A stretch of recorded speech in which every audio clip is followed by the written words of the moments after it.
નમસ્કાર મિત્રો, હું છું તમારી સાથે ગુણવંત સરવૈયા. છેલ્લા કેટલાક દિવસોથી લોકોમાં પ્રશ્ન થઈ રહ્યો છે, ઈરાન, ઇઝરાયલ અને અમેરિકા વચ્ચે વધતા તણાવની ભારત પર શું અસર પડશે? એક સામાન્ય ભારતીય માટે આ યુદ્ધનો અર્થ શું છે અને આપણે આને સમજવું કેવી રીતે જરૂરી છે? આજે આપણે આ મુદ્દાઓ સમજીશું અને જે સીધા આપણા જીવન સાથે જોડાયેલા છે તે સૌ પ્રથમ હોર્મુઝની ખાડી વિશે સમજીએ. દુનિયાના નકશામાં આ લગભગ 33 કિલોમીટર પહોળો સમુદ્રી રસ્તો છે, પરંતુ તેની સૌથી મોટી ખાસિયત એ છે કે દુનિયાનો લગભગ 20% તેલ, 25% ગેસ આ રસ્તાથી પસાર થાય છે. IRGCએ હવે માર્ગ પર નિયંત્રણ હોવાનો દાવો કર્યો છે. ભારતની આ અસર કેટલી પડશે તે પણ એક પ્રશ્નચિહ્ન છે. ભારતની પોતાની જરૂરિયાત લગભગ 75% તેલ વિદેશમાંથી જોવા મળે છે. જો યુદ્ધના કારણે સપ્લાય મુશ્કેલી આવે તો પેટ્રોલના ભાવ 150થી વધુ થઈ શકે છે. જ્યારે ડીઝલ મોંઘું થશે ત્યારે પાસપોર્ટ મોંઘો થઈ છે. ટ્રાન્સપોર્ટ મોંઘું થાય પરિણામે શાકભાજી, ફળ, અનાજ, રોજિંદા વસ્તુઓમાં ભાવ વધારો પણ જોવા મળે છે. ઈરાન આ યુદ્ધ માર્ગ ચીનના જહાજો માટે ખુલ્લું રાખી શકે છે, કારણ કે ચીન ઈરાનનું સૌથી મોટું તેલ ખરીદવાના દેશ છે.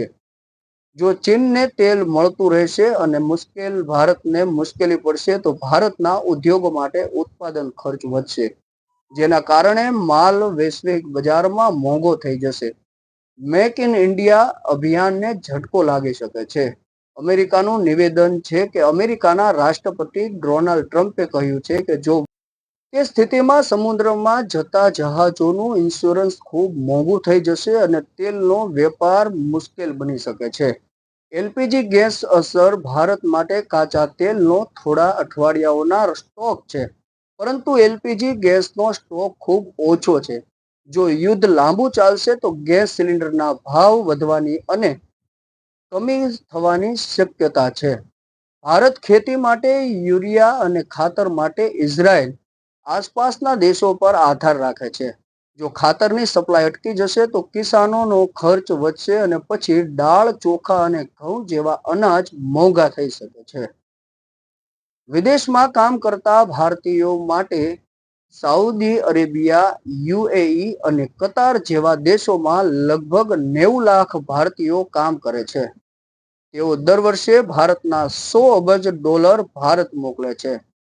જો યુદ્ધ વધશે તો તેની સુરક્ષા મોટી ચિંતા બનશે અને આ રૂપિયા ભારતમાં આવવાનું ઓછું થશે અને ભારતીય રૂપિયો ડોલર સામે નબળો પડી શકે છે, જેના કારણે મોબાઈલ, લેપટોપ અને વિદેશ વસ્તુઓમાં મોંઘી થઈ જશે.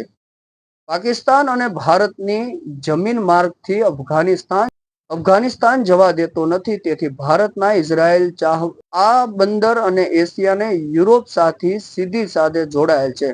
જો ઇઝરાયલમાં સ્થિતિ વધશે તો ભારતનો કરોડો રૂપિયાના પ્રોજેક્ટ અને મધ્યમ એશિયા સાથે જોડાવાનું સપનું જોખમમાં પડી શકે છે. ભારત સાથે મુશ્કેલી રક્ષા અને વિદેશ નીતિના નિષ્ણાતો કહે છે કે જો ભારત માટે આ સ્થિતિ અને બે ધારી તલવાર જેવી દેખાય છે. એક તરફ ઇઝરાયલ ભારતનો જૂનો અને મહત્વનો મિત્ર રહ્યો છે, તો બીજી તરફ અમેરિકા અને ઇઝરાયલ સાથે ભારતના સંબંધો છેલ્લા કેટલાક વર્ષોમાં મજબૂત થયા છે. ભારત માટે પડકાર કોઈ એક દેશ પસંદ કરવાનો નથી, પરંતુ પોતાના રાષ્ટ્રના હિતનો સુરક્ષિત રાખવાનો છે. આ સમય પરિસ્થિતિ સમજવાનો અર્થ છે કે દૂર ક્યાંય ચાલી રહેલી આંતરરાષ્ટ્રીય ઘટનાઓ જેવી કે આપણા ઘરની રસોઈ અને ખિસ્સા સુધી અસર પડી શકે છે. તમને શું લાગે છે, આ યુદ્ધનો ભારત સાથે લાંબો ગાળો શું અસર થઈ શકે છે? તમારો અભિપ્રાય કોમેન્ટમાં જરૂર આપજો અને સ્વતંત્રતા ભારત સમાચારને ચેનલને લાઈક ન કરી હોય તો લાઈક કરી દેજો અને અન્ય મિત્રો સાથે આ વિડીયો શેર કરજો. આભાર.